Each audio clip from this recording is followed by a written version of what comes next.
ಈಗಾಗಲೇ ನಮ್ಮ ಪುತ್ತೂರು ಜಿಲ್ಲೆ ಆಗ್ಬೇಕು ಅಂತ ಹೇಳುವಂತ ಒಂದು ಬೇಡಿಕೆಯೂ ಕೂಡ ಇದೆ. ನಾವು ಕೂಡ ಬೇಡಿಕೆಯಲ್ಲಿ ಬಹಳ ಸಲ ಧ್ವನಿ ಎತ್ತಿದ್ದೇವೆ. ನಮ್ಮ 2-3 ಪ್ರತಿನಿಧಿ ಸಭೆಯಲ್ಲಿ ಈ ಬಗ್ಗೆ ನಿರ್ಣಯವನ್ನು ಕೂಡ ಕೈಗೊಂಡಿದ್ದೇವೆ. ಪತ್ರಿಕಾಗೋಷ್ಠಿಯಲ್ಲಿ ಮಾತನಾಡಿದ್ದೇವೆ. ಮುಖ್ಯಮಂತ್ರಿಗಳಿಗೆ, ಸಚಿವರುಗಳಿಗೆ ಮನವಿ ಕೊಟ್ಟಿದ್ದೇವೆ, ಎಲ್ಲ ಮಾಡಿದ್ದೇವೆ. ಇನ್ನೇನಾಗ್ತದೆ ಅಂತ ಗೊತ್ತಿಲ್ಲ. ಆ ಒಂದು ಜಿಲ್ಲಾ ಕೇಂದ್ರ ಪುತ್ತೂರಲ್ಲಿ ಆಗುವಾಗ ಇಲ್ಲಿ ಒಂದು ಸುಸಜ್ಜಿತವಾದಂತಹ ಕ್ರೀಡಾಂಗಣ ಇಲ್ಲ. ಕೇವಲ ಪುತ್ತೂರಲ್ಲಿ ಮಾತ್ರ ಅಲ್ಲ, ನಮ್ಮ ಪ್ರತಿ ತಾಲೂಕುಗಳಲ್ಲಿಯೂ ಕೂಡ ಸುಸಜ್ಜಿತವಾದಂತಹ ಒಂದು ಕ್ರೀಡಾಂಗಣ ನಿರ್ಮಾಣ ಮಾಡಬೇಕು. ಇದು ಕೂಡ ಸರ್ಕಾರದ ಜವಾಬ್ದಾರಿಯಾಗಿರ್ತದೆ. ಇಲ್ಲಿ ಕ್ರೀಡಾಳುಗಳು ಬೇಕಾದಷ್ಟಿದ್ದಾರೆ. ಬೇರೆ ಬೇರೆ ದೇಶಗಳ ಕ್ರೀಡಾಳುಗಳಿಗೆ ಸಿಗುವಂತಹ ಪ್ರೋತ್ಸಾಹದ 1% ಕೂಡ ನಮ್ಮ ದೇಶದಲ್ಲಿ ಸಿಗ್ತಾ ಇಲ್ಲ.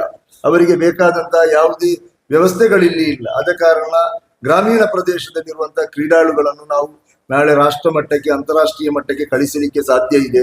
ಅವರಿಗೆ ಪ್ರೋತ್ಸಾಹ ನೀಡುವಂತ ನಿಟ್ಟಿನಲ್ಲಿ ಎಲ್ಲಾ ತಾಲೂಕು ಸೆಂಟ್ರಲ್ ಕೇಂದ್ರಗಳಲ್ಲಿಯೂ ಕೂಡ, ಅದು ಪುತ್ತೂರು ಇರ್ಬೋದು. ಈಗ ನಮ್ಮ ಗ್ರಾಮಾಂತರ ಜಿಲ್ಲೆಯಲ್ಲಿ 4 ತಾಲೂಕುಗಳು ಬರ್ತದೆ, 5 ತಾಲೂಕುಗಳು ಬರ್ತದೆ. ನಾವು ಹೇಳುವಂಥದ್ದು ಈ 5 ತಾಲೂಕುಗಳಲ್ಲಿ, ಮಂಗಳೂರಲ್ಲಿ ಸಿಟಿಯಲ್ಲಿ ಆದರೂ ಒಂದು ಕ್ರೀಡಾಂಗಣ ಇದೆ, ಈ ಕಡೆ ಯಾವುದು ಅಂತ ವ್ಯವಸ್ಥೆ ಇಲ್ಲ. 5 ತಾಲೂಕುಗಳಲ್ಲಿಯೂ ಕೂಡ ಒಂದು ಸುಸಜ್ಜಿತವಾದಂತಹ ಕ್ರೀಡಾಂಗಣವನ್ನು ನಿರ್ಮಾಣ ಮಾಡಬೇಕು.